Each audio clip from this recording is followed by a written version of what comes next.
மணப்பாறை மாடு கட்டி மாயவரம் ஏறு பூட்டி மணப்பாறை மாடு கட்டி மாயவரம் ஏறு பூட்டி வயக்காட்ட உழுது போடு சின்ன கண்ணு பசும் தழைய போட்டு பாடுபடு செல்ல கண்ணு ஆத்தூரு கிச்சடி சம்பா ஆத்தூரு கிச்சடி சம்பா பார்த்து வாங்கி வித விதைச்சி ஆத்தூரு கிச்சடி சம்பா பார்த்து வாங்கி வித விதைச்சி நாட்டை பறிச்சு நட்டு போடு சின்ன கண்ணு தண்ணிய ஏத்தம் புடிச்சு இறச்சி போடு செல்ல கண்ணு நாட்டை பறிச்சு நட்டு போடு சின்ன கண்ணு தண்ணிய ஏத்தம் புடிச்சு இறச்சி போடு செல்ல கண்ணு கருத நல்லா விளைய வச்சு மருத சில்லாள வச்சு கருத நல்லா விளைய வச்சு மருத சில்லாள வச்சு அறுத்து போடு களத்து மேட்டில சின்ன கண்ணு நல்லா அடிச்சு தூக்கி அளந்து போடு செல்ல கண்ணு பொதிய ஏற்று வண்டியில பொள்ளாச்சி சந்தையிலே பொதிய ஏற்று வண்டியில பொள்ளாச்சி சந்தையிலே விருதுநகர் வியாபாரிக்கு சின்ன கண்ணு.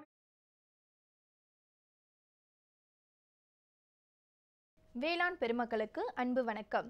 இன்றைய பொன் விளையும் பூமி நிகழ்ச்சியில் முதலில் வருவது வேளாண் செய்திகள், வேளாண் ஆலோசனை நேரம், வேளாண் சந்தை நிலவரம், வேளாண் வானிலை, வேளாண் தொழில்நுட்பம். இன்றைய வேளாண் தொழில்நுட்ப பகுதியில் வளர்ப்பிற்கேற்ற நன்னீர் மீன் வகைகள் குறித்து விரிவாக விவரிக்கின்றார் சிவகங்கை மாவட்டம் குன்றக்குடி வேளாண் அறிவியல் நிலைய உதவி பேராசிரியர் டாக்டர் எம் அழகப்பன் அவர்கள்.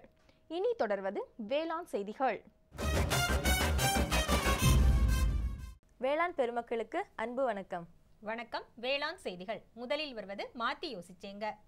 சொட்டு நீர் பாசன முறையில் மரப்பயிர் சாகுபடி செய்து பயனடைந்த சிவகங்கை மாவட்டம் புதுவயல் கிராமத்தைச் சேர்ந்த வேளாண்மையாளர் திரு VR சுப்பிரமணியன் அவர்கள் தரும் செய்திகள்.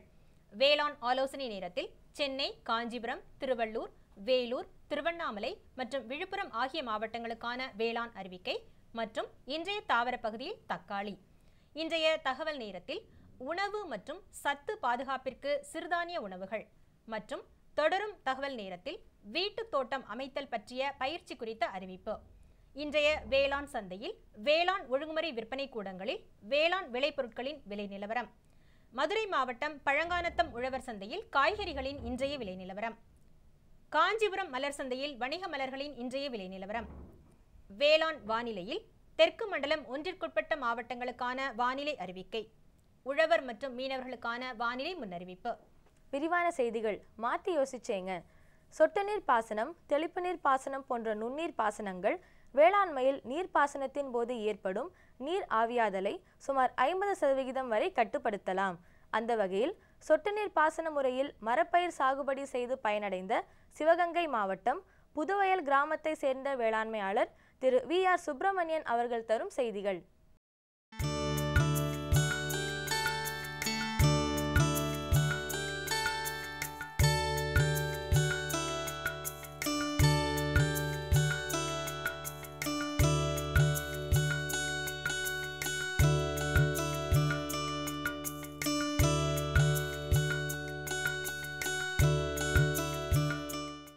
எங்கெங்கே விளைவிக்க முடியாத இடங்களை, எங்கே மட்டமான இருக்கிற நிலத்தை எடுத்து ஒன்லி மரப்பயிர் மட்டுமே விவசாயம் செஞ்சுக்கிட்டு இருக்கிறேன்.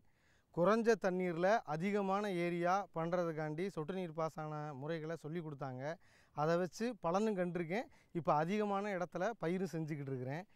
ஏன்னா இந்த மாதிரி விளைநிலங்களில் நிறைய தண்ணி இருந்தால் தான் காய்கறி மற்ற பயிர்கள்லாம் போட முடியும். ஆனால் குறைஞ்ச தண்ணீரில் அதிகமான லாபம் தர்றதும் ரிஸ்க்கு கம்மியாக உள்ளவும் மாதிரி உள்ள வெறும் மரப்பயிர்களை மட்டுமே நான் இங்கே இது பயிர் பண்ணிக்கிட்டு இருக்கோம். வெறும் 5 HP மோட்டரை வச்சுக்கிட்டு 20 ஏக்கர் சுற்றளவில் வெறும் மரப்பயிர்களை மட்டுமே பண்ணிக்கிட்டு இருக்கோம். அது வித்தியாசமாக ஒரு 4 வருஷத்தில் ஒரு ஈல்டு கிடைக்கிற மாதிரியும், 10 வருஷத்தில் ஒரு ஈல்டு கிடைக்கிற மாதிரியும், 20 வருஷத்தில் ஒரு ஈல்டு கிடைக்கிற மாதிரியும், அது மாதிரி பல பயிர்களை கலந்து வரிசைக்கு வரிசையாக நட்டுக்கிட்டு இருக்கோம். 4 வருஷத்தில் சவுக்காகவும், ஒரு 10 வருஷத்துக்குள்ளே வேம்பு பெருமரம் பலன் தர்ற மாதிரியும், ஒரு 20 வருஷத்தில் தேக்கு இந்த மாதிரி மரம் தர்ற மாதிரியும், காய்கறி மற்ற பயிர்கள் செய்ய முடியாத ரொம்ப சிமாரான உப்பு நிலங்களை மெயினாக எடுத்து தான் நான் இது முறையாக பண்ணிக்கிட்டு இருக்கிறேன். இப்போதைக்கு மரங்கள் ஒவ்வொரு மரமும் ஒவ்வொரு குறிப்பிட்ட ஸ்டேஜில் ஒரு விளைய தருது. இப்போ சவுக்கெல்லாம் ஒரு 4 வருடங்களுக்கு அப்புறம் வருஷத்துக்கு 25,000 ரூபா மேனி கணக்கு பண்ணால் கூட 4 வருடங்களில் 1 லட்சம் ரூபாய் ஒரு ஏக்கருக்கு நமக்கு லாபம் மட்டுமே கிடைக்கிற லெவலுக்கு இருக்குது இன்றைக்கி. அதே மாதிரி வேம்பு கணக்கு பண்ணிக்கிட்டோம்னா 10 வருஷத்தில் ஒரு மரம் கண்ணை மூடிக்கிட்டு 20,000 ரூபாய்க்கு கிடைக்கிது இன்றைக்கி. அடுத்து இன்னும் நம்ம தேக்கு 6 சுற்று, இன்றைக்கி ஒரு 6 சுற்று மரம் 20 அடி இருந்தால் 20,000 ரூபா. 6 சுற்று மரம் 20 அடி இருந்தால் 20,000 ரூபா. அதனால் மெயினாக மற்ற பயிர்களை போட்டு பூச்சி மருந்து அடித்து களை எடுத்து இதை கொண்டு போய் விற்க சொல்லி மார்க்கெட்டிங் பண்ணுறதை காட்டிலும் இது ரொம்ப ஈஸியான விஷயமாகவும் கொஞ்சம் தண்ணீரில் அதிகமான ஏரியா கவர் பண்ணுறதாகவும் இது இருக்கிறதுனால பெரும்பாலும் ரொம்ப சிமாரான மண்ணுகளில் பெரும்பாலும் மரப்பயிர்களே பயிரிட்டு நான் ஏற்பாடு பண்ணிக்கிட்டு இருக்கேன். 20 ஏக்கரில் விவசாயம் பண்ணிக்கிட்டு இருக்கேன். அதாவது இந்த ஏற்கனவே உள்ள இதில் புல்லும் இதுவுமா இருந்ததை முதல்ல ஒரு டிராக்டர் விட்டு ஒரே ஒரு உழவு தான் மட்டும்தான் பண்ணியிருக்கிறோம். வேறு இதுக்காண்டி மெனக்கட்டு பெரிய காசெல்லாம் செலவழிக்கவே இல்லை. இப்போ சொட்டு நீர் பாசனம் மட்டும் சரியான முறையில் திட்டம் போட்டு எவ்வளோ 1000 லிட்டர் தண்ணி வருது, எவ்வளோ 1000 லிட்டர் வெளிப்படுத்துகிறோம், இது ஒரு நாளைக்கு இந்த மரத்துக்கு எவ்வளோ தண்ணி நீர் தேவைப்படுது, இதை கால்குலேஷன் பண்ணி சொட்டு நீர் பாசனத்தை போட்டுட்டு 1க்கு 1 குழி எடுத்து நாட்டுக்கன்று நாங்கள் ஹைப்ரிட் கண்ணெல்லாம் வாங்கி வைக்கவே இல்லை. சாதாரணமாக 1,000 ரூபாய்க்கு கிடைக்கக்கூடிய வெறும் சவுக்கு கண்ணை வெறும் 1,000 ரூபா 5 ரூபா கண்ணுக்காண்டி பெரிய முதலீடெல்லாம் செய்கிறதே இல்லை.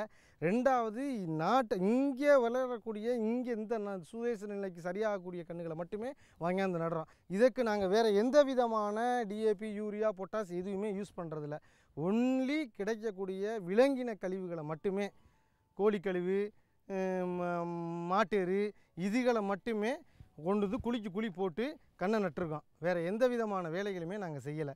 ரொம்ப சாதாரணமாக ரொம்ப செலவினங்கள் இல்லாமல் குறைந்த முறையில் மட்டுமே இதை செஞ்சுக்கிட்டு இருக்கிறோம்.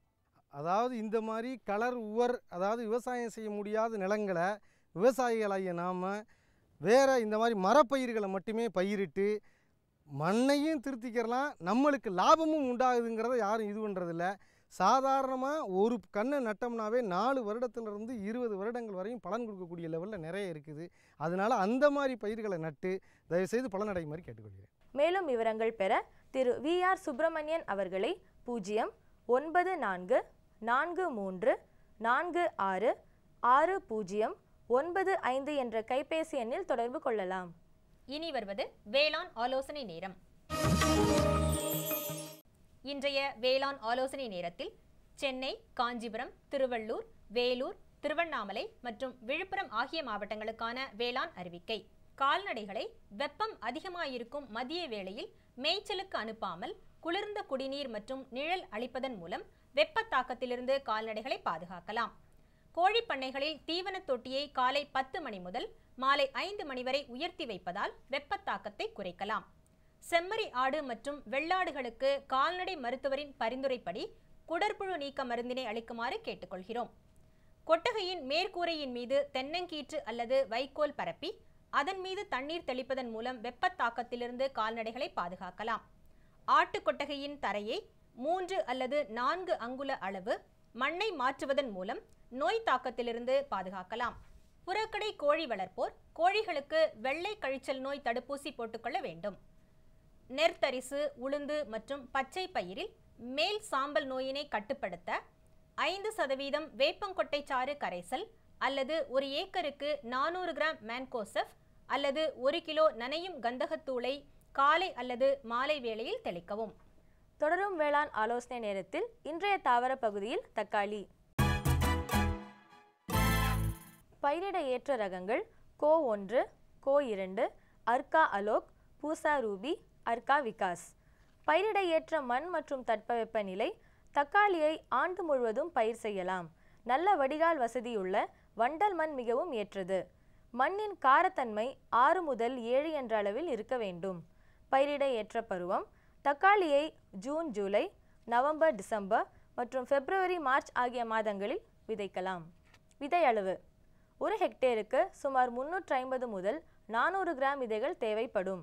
பயிரிட ஏற்ற இடைவெளி தக்காளியை பொதுவாக சுமார் 45க்கு 60 சென்டிமீட்டர் என்ற இடைவெளியில் பயிர் செய்யலாம். அறுவடை தக்காளி பழங்கள் சிகப்பாக ஆரம்பிக்கும் பொழுது அறுவடை செய்ய வேண்டும்.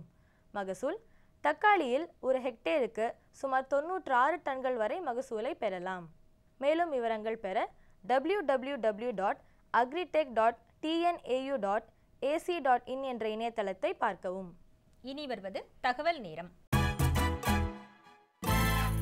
இன்றைய தகவல் நேரத்தில் உணவு மற்றும் சத்து பாதுகாப்பிற்கு சிறுதானிய உணவுகள். உணவே மருந்து என்பது நம் முன்னோர்களின் வாக்கு. ஆனால் தற்போது மருந்தே உணவு என்ற நிலையில் உள்ளோம். சிறுதானிய உணவு பழக்க வழக்கத்தால் நம் முன்னோர்கள் உடல் நலத்துடன் ஆரோக்கியமாக இருந்தார்கள். ஆனால் இன்று மாறி வரும் உணவு பழக்க முறைகளால் நாம் சர்க்கரை நோய், இருதய நோய் போன்ற பலவிதமான நோய்களால் பாதிக்கப்படுகிறோம். ஆகவே சிறுதானியங்களை நம் உணவுப் பொருட்களுடன் சேர்த்து கொள்ளுதல் அவசியமாகும். சிறு மற்றும் குறுந்தானியங்களை தனித்தனியாகவோ ஒன்றிரண்டை இணைத்தோ உபயோகிக்கலாம். குறிப்பாக ராகி, கம்பு, சோளம், மக்காச்சோளத்தில் உமி, தவிடு போன்றவை நீக்க வேண்டிய அவசியம் இல்லை. இதனால் இச்சிறு குறு தானியத்தில் உள்ள நார்ச்சத்துக்கள் மற்றும் பிற சத்துக்கள் அழிக்கப்படாமல் அந்த தானியத்திலேயே இருக்கும். நாம் சாதாரணமாக உண்ணும் அரிசி உணவை விட சிறு குறு தானியங்களில் உள்ள நார்ச்சத்து, கால்சியம், இரும்பு, பாஸ்பரஸ் போன்ற தாது உப்புக்கள் அதிகமாக காணப்படுகிறது. ஒரு கப் சமைத்த குறுந்தானிய உணவில் ஒரு நாளைக்கு ஒருவருக்கு தேவையான 26.4% மெக்னீசியம் சத்து, 24% பாஸ்பரஸ் சத்து கிடைக்கும்.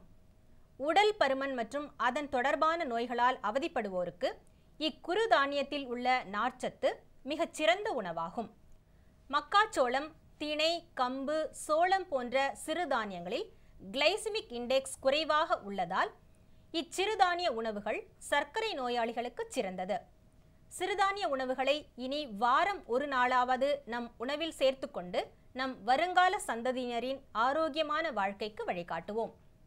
தொடரும் தகவல் நேரத்தில் சென்னை அண்ணா நகரில் இயங்கும் தமிழ்நாடு வேளாண்மை பல்கலைக்கழக தகவல் மற்றும் பயிற்சி மையத்தில் வீட்டு தோட்டம் அமைத்தல் குறித்த பயிற்சி பற்றிய அறிவிப்பு. 13/7/2017 வியாழக்கிழமை அன்று வீட்டு தோட்டம் அமைத்தல் குறித்த பயிற்சி சென்னை அண்ணா நகரில் இயங்கும் தமிழ்நாடு வேளாண்மை பல்கலைக்கழக தகவல் மற்றும் பயிற்சி மையத்தில் நடைபெற உள்ளது.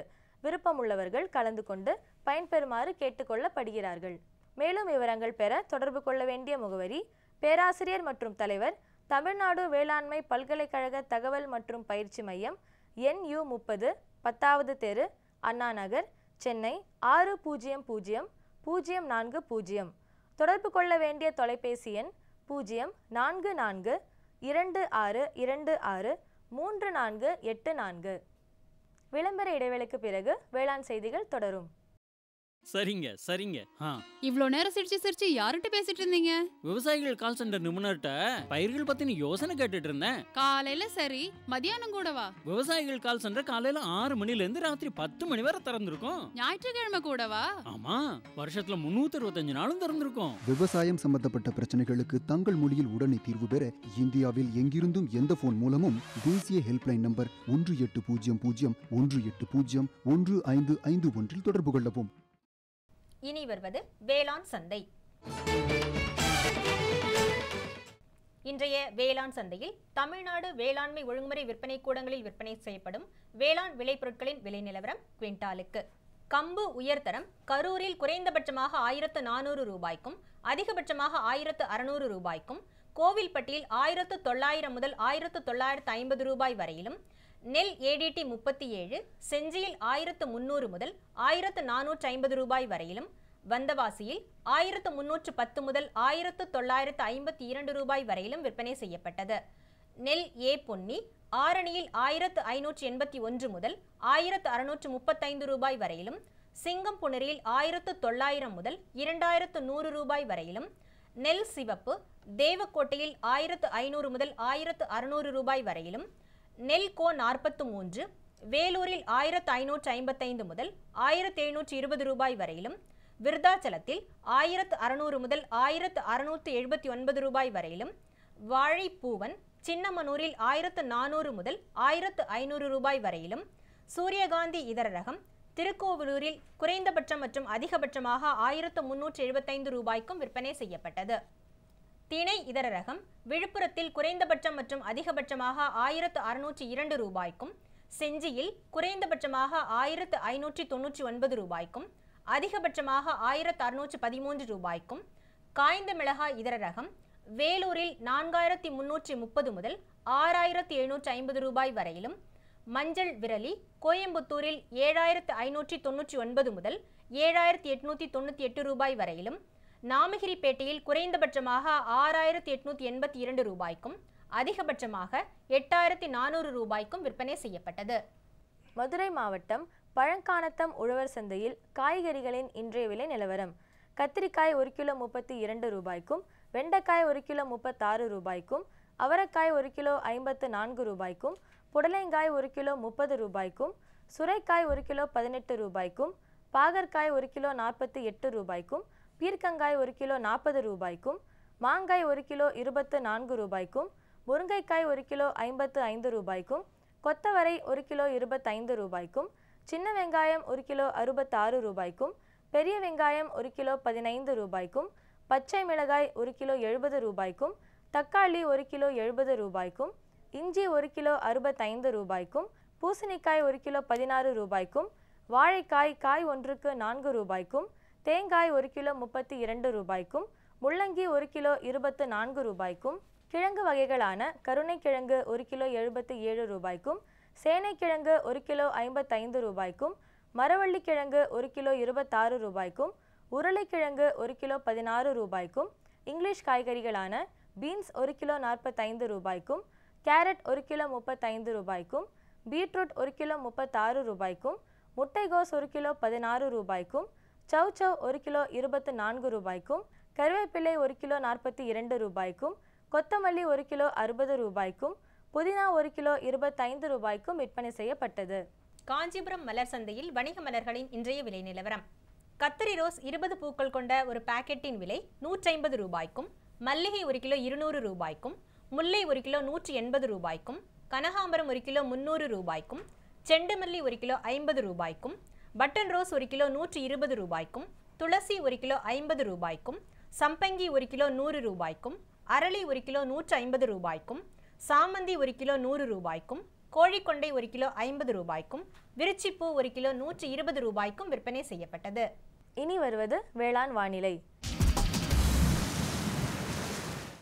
இன்றைய வேளாண் வானிலையில் தெற்கு மண்டலம் 1 மாவட்டங்களான விருதுநகர், திருநெல்வேலி, தூத்துக்குடி ஆகிய மாவட்டங்களில் காற்றின் வெப்பநிலை அதிகபட்சமாக 35.9 டிகிரி செல்சியஸாகவும் குறைந்தபட்சமாக 27.2 டிகிரி செல்சியஸாகவும், காற்றின் ஒப்பு ஈரப்பதம் 56.4% காற்றின் வேகம் 8.6 கிலோமீட்டர் ஆகவும், மண்ணின் ஈரப்பதம் 15 சென்டிமீட்டர் ஆழத்தில் 18.9% ஆகவும், மண்ணின் வெப்பநிலை 15 சென்டிமீட்டர் ஆழத்தில் 30 டிகிரி செல்சியஸாகவும், மழையளவு 0.8 மில்லிமீட்டர் ஆகவும், சூரிய கதிர்வீச்சு 470.7 கலோரி per சென்டிமீட்டர் ஸ்கொயராகவும், வளிமண்டல அழுத்தம் 994.5 ஹெக்டா பாஸ்கல் அளவாகவும் இருந்தது. வானிலை முன்னறிவிப்பு. உழவர்களுக்கான வானிலை முன்னறிவிப்பு. தமிழகம் மற்றும் புதுச்சேரியில் மழையோ அல்லது இடியுடன் கூடிய மழையோ பெய்யக்கூடும். மீனவர்களுக்கான வானிலை முன்னறிவிப்பு. பலமான காற்று தென்மேற்கு திசையிலிருந்து மணிக்கு 45 முதல் 55 கிலோமீட்டர் வேகத்தில் தமிழகம் மற்றும் புதுச்சேரியில் கடலோர பகுதிகளில் வீசக்கூடும். இத்துடன் இன்றைய வேளாண் செய்திகள் நிறைவடைந்தது. வணக்கம். மீண்டும் நாளைய வேளாண் செய்திகளில் சந்திப்போம். நன்றி, வணக்கம்.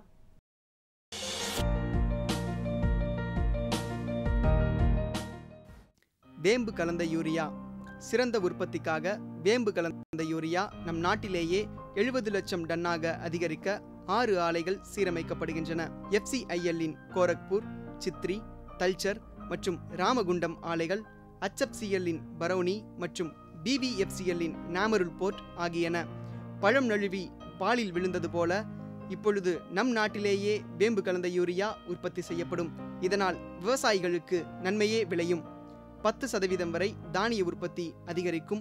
மண்ணில் 10 to 15% நைட்ரஜன் திறன் அதிகரிக்கும். சிறந்த உற்பத்திக்கு வேம்பு கலந்த யூரியா.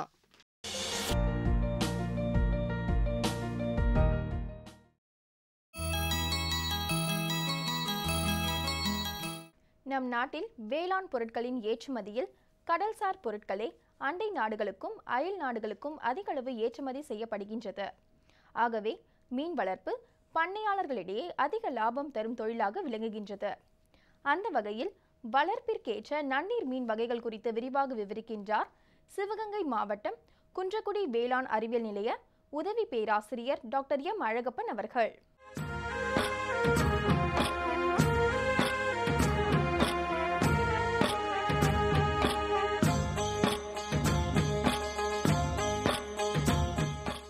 இந்த மீன் உற்பத்தியில் 40% வந்து பிடிப்பு மீன்கள், இயற்கை நீர்நிலைகளில் கடல்களிலிருந்து பிடித்து வரக்கூடிய மீன்களும், 60% வந்து வளர்ப்பு மூலமாக வரக்கூடிய மீன்களும் அடங்கும்.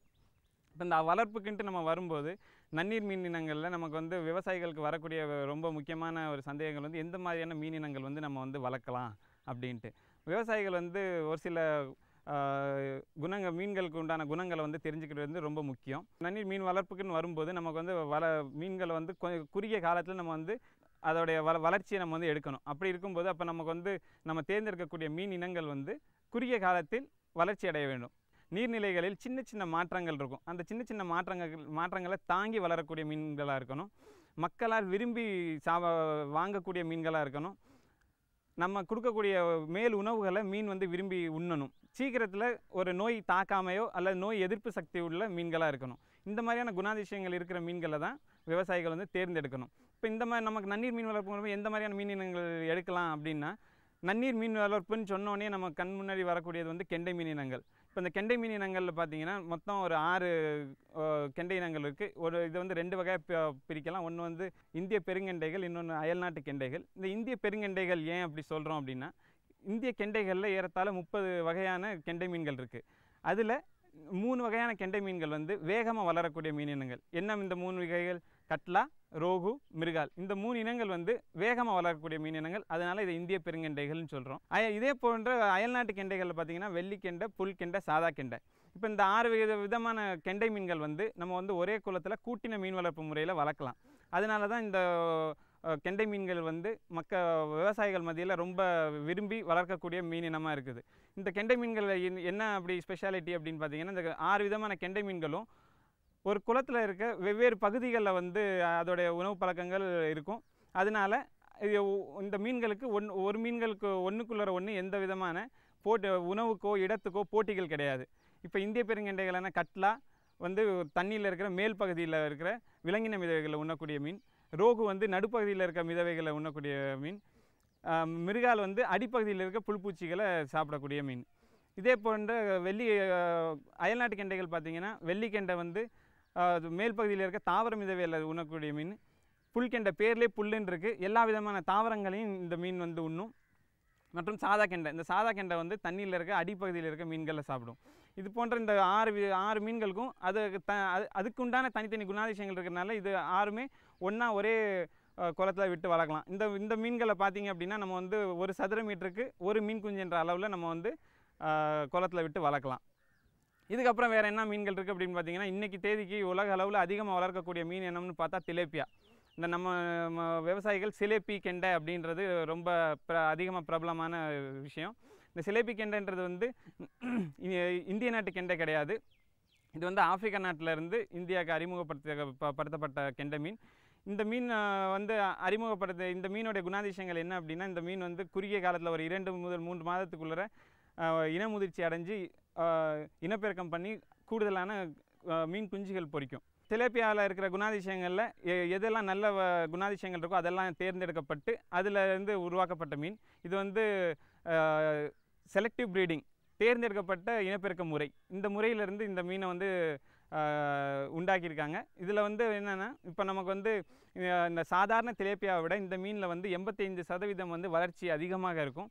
மற்றும் திலேப்பியாவில் வந்து ஆண் மீன்கள் வந்து பெண் மீன்களை விட அதிகமாக வேகமாக வளரக்கூடிய குணம் கொண்டது. அதனால் இந்த கிஃப்ட் திலேப்பியா வந்து மீன் குஞ்சு பொரித்த உடனே முதல் 21 நாளைக்கு இதுக்கு ஹார்மோன் ட்ரீட்மெண்ட் கொடுத்து எல்லா மீன் குஞ்சுகளையுமே ஆண் மீன் குஞ்சுகளாக ஆக்கி விவசாயிகளுக்கு பண்ணைக்கு வரும்போது இது எல்லாமே ஆண் மீன் குஞ்சுகளாக இருக்குது. அதனால் என்ன, இது விவசாயிகளுக்கு வந்து பண்ணையில் குட்டையில் விட்டு வளர்க்கும் போது எல்லா மீன்களுமே இனப்பெருக்கத்துக்கு போகாமல் எல்லாமே வளர்ச்சிக்கு போயிட்டு கூடுதல் வளர்ச்சி கிடைக்குது. இந்த கிஃப்ட் திலேப்பியா மீன் வளர்ப்பில் விவசாயிகள் கவனிக்க வேண்டியது விஷயம் என்ன அப்படின்னா, இந்திய அரசால் சில வழிமுறைகள் இதுக்கு வகுத்திருக்காங்க. அதில் வந்து மிக முக்கியமானது என்ன அப்படின்னா, விவசாயிகள் தங்களுடைய பண்ணையை வந்து மீன்வளத்துறையிடம் பதிவு செய்ய வேண்டும். இதுக்கு உண்டான லைசன்ஸ் பெற வேண்டும். அந்த லைசன்ஸ் கிடைச்சாதான் இந்த திலேப்பியாவை வந்து அவங்க வந்து பண்ணையில் வளர்க்க முடியும். இப்போ இந்த திலேப்பியா குஞ்சுகள் எங்கே கிடைக்குது அப்படின்னா, தமிழ்நாடு அரசு மூலமாக கிருஷ்ணகிரியில் திலேப்பியா குஞ்சு பொறிப்பகம் இருக்குது. அங்கேருந்து விவசாயிகள் இந்த மீன் குஞ்சுகள் பெற்றுக்கலாம். அடுத்ததாக இந்த 2 மீன் இனங்கள் போக இதுக்கு அடுத்து மக்களால் விரும்பி உண்ணக்கூடிய மீன் இனங்கள் பார்த்தோம்னா கெளுத்தி, தேலி. இந்த 2 மீன்களுமே விவசாய மக்களால் விரும்பி உண்ணக்கூடிய மீன் இனங்கள். இதில் இந்த 2 மீன்களும் 250 முதல் 300 கிராம் வரை வளரக்கூடிய மீன் இனங்கள். இதுக்கு வந்து இயற்கை வளங்களிலிருந்து மீன் குஞ்சுகளை வந்து சேகரித்து நம்ம குளங்களில் விட்டு கோழிக்கடையில் இருக்க கழிவுகளை இதுக்கு உணவாக கொடுத்து விவசாயிகள் வளர்க்கலாம். அதுக்கடுத்து பார்த்திங்கன்னா நமக்கு வந்து விரால் மீன் விரும்பாத ஆட்களே இருக்க முடியாது. விரால் மீன் வந்து ரொம்ப அதிகமாக மக்களால் விரும்பி சாப்பிடக்கூடிய மீன். இந்த விரால் மீன் வந்து காட்டில் இருக்க சிங்கம் போன்ற இது வந்து வேட்டையாடி சாப்பிடக்கூடிய பழக்க வழக்கம் கொண்ட மீன். அப்போ இதுக்கு வந்து நம்ம வந்து வளர்ப்பு முறை என்ன அப்படின்னா, நம்ம வந்து குளத்தில் 2 மாதங்களுக்கு முன்பே நம்ம வந்து எப்போ விரால் மீன் வந்து இருப்பு செய்ய நினைக்கிறோமோ அதுக்கு 2 மாதங்கள் முன்பே இந்த நாட்டு சிலேப்பி கெண்டைகளை இதில் வந்து இருப்பு செய்யணும். அப்போ இந்த சிலேப்பி கெண்டைகள் என்ன ஆகின்றது என்றால், இது வந்து இனப்பெருக்கம் குறுகிய காலத்தில் நான் முன்னே சொன்ன மாதிரி குறுகிய காலத்தில் இனப்பெருக்கம் பண்ணி நிறைய குஞ்சுகள் வந்து குளத்தில் இடும். இந்த மீன் குஞ்சுகளை விரால் மீன் வந்து சாப்பிட்டு வளரக்கூடிய மீன். இது போக நமக்கு வந்து இருக்கக்கூடிய மீன் இனங்கள் பார்த்திங்கன்னா நன்னீர் இறால் வந்து நல்ல எக்ஸ்போர்ட் வேல்யூ கொண்ட ரகம். இந்த நன்னீர் இறால் வளர்க்கும் போது கவனிக்க வேண்டிய விஷயம் என்ன அப்படின்னா, இந்த நன்னீர் இறாலில் மற்ற மீன் இனங்கள் போல் ஒரே போல் சீராக வளராது. டிஃப்ரென்ஷியல் க்ரோத்துன்னு சொல்லுவோம். ஸோ மாறுபட்ட வளர்ச்சிகள் இருக்கும். அப்போது விவசாயிகள் சின்ன சின்ன குட்டைகள் வைத்திருந்து இதை 20-25 நாளுக்கு ஒரு முறை தனித்தனி குளங்களில் விட்டு வளர்க்க வேண்டும். இது போன்ற நிறைய பல்வேறு மீன் இனங்கள் இருப்பதை விவசாயிகள் தங்கள் குலத்திற்கு ஏற்றவாறு எந்த மீனினம் வேணுமோ அது போன்ற தெரிவு செய்து குளத்தில் விட்டு வளர்த்தால் விவசாயிகளுக்கு கூடுதல் லாபம் கிடைக்கிறதுக்கு வாய்ப்பு இருக்கிறது. மேலும் விவரம் பெற டாக்டர் எம் அழகப்பன் அவர்களை 09443431724 என்ற கைபேசி எண்ணில் தொடர்பு கொள்ளலாம். இந்தாங்க வேற ஏதாவது போதும். அட இது என்னப்பா இவ்வளவு குறைவா ரசாயன உரமா? விவசாயத்தை விட போறீங்களா? விவசாயத்தை இல்ல, அறியாமைய விடுறேன். மண் பரிசோதனை செஞ்சேன். இனிமே அண்ணே எத்தனை அவசியமோ அத்தனை உரம் தான் நிலத்துல போடுவேன். ஆமா விவசாய சகோதரர்களே, இன்றே உங்கள் மாவட்டத்தின் அருகில் உள்ள மண் பரிசோதனை கூடத்தில் உங்கள் மண்ணை பரிசோதியுங்கள். மண் சத்து, ஈரப்பதம், செடி வளர்ச்சியை சரிபார்த்து அவசியத்திற்கு ஏற்றவாறு மட்டுமே சத்துக்களை போடுங்கள். மேலும் சல்பர், ஜிங்க் மற்றும் போரான் போன்ற நுண்சத்துக்களையும் சரிபார்க்க மறவாதீர்கள். ரசாயன உரம் மற்றும் ஆர்கானிக் உரத்தை சரியான முறையில் பயன்படுத்தி நில வளத்தை பராமரியுங்கள். உற்பத்தியை பெருக்குங்கள், செலவை குறையுங்கள், அந்நிய செலாவணியை சேமிக்க உதவிடுங்கள். கூடவே மெதுவான வேகத்தில் நைட்ரஜனை அளிக்கும் உரங்கள், அதாவது வேம்பு தடவிய யூரியா போன்றவற்றை பயன்படுத்துங்கள். யூரியாவை இலைகளின் மேல் தெளியுங்கள். ஆஹா, நீ நெசமாவே புத்திசாலி ஆயிட்டப்பா. மேலும் விவரங்களுக்கு தொடர்பு கொள்ளவும் மாவட்ட வேளாண் அதிகாரி அல்லது விவசாயி கால் சென்டரை. 11/7/2017 செவ்வாய்க்கிழமை அன்று பொன் விளையும் பூமி நிகழ்ச்சியில் மாத்தி யோசிச்சேங்க, சிறு தானியங்களில் மதிப்பு கூட்டிய உணவு பண்டங்களின் தயாரிப்பு குறித்து காரைக்குடி மாவட்டம் செக்கலைக்கோட்டை பகுதியை சேர்ந்த வேளாண்மையாளர் கே. உஷா அவர்கள் தரும் செய்திகள். வேளாண் ஆலோசனை நேரம். தஞ்சாவூர், திருவாரூர், திருச்சி, கரூர், பெரம்பலூர், அரியலூர் மற்றும் நாகப்பட்டினம் ஆகிய மாவட்டங்களுக்கான வேளாண் அறிவிக்கை மற்றும் தாவர பகுதியில் காராமணி, வேளாண் தொழில்நுட்ப பகுதியில் ஒருங்கிணைந்த செம்மறி ஆட்டு திட்டம் குறித்து காஞ்சிபுரம் மாவட்டம் காட்டுப்பாக்கம் கால்நடை அறிவியல் முதுகலை ஆராய்ச்சி நிலைய உதவி பேராசிரியர் டாக்டர் ஆர். வெங்கட்ரமணன் அவர்கள் தரும் தகவல்கள் ஆகியன இடம்பெறும். மீண்டும் நாளைய பொன் விளையும் பூமி நிகழ்ச்சியில் சந்திப்போம். நன்றி, வணக்கம்.